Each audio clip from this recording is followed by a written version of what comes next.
الرحمن علم القرآن خلق الإنسان علمه البيان الشمس والقمر بحسبان والنجم والشجر يسجدان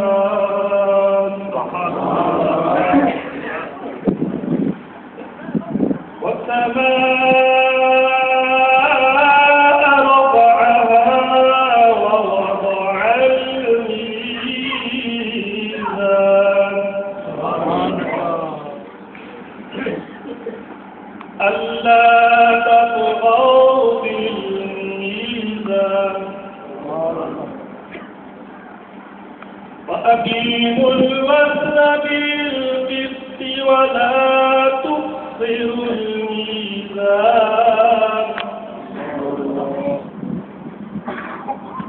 والأرض وضعها للأنام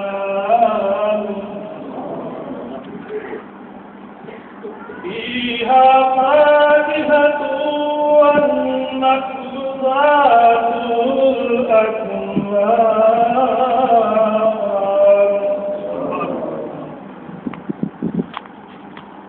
والحب ذو الأسف والريحان فبأي آلاء ربكما تكذبان خلق الإنسان من صلصال كالفخار وخلق الجان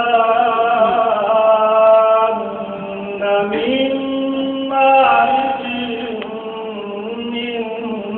نار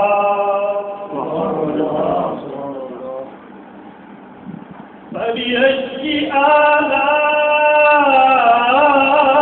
آلاء ربكما تكذبان رب المشرقين ورب المغربين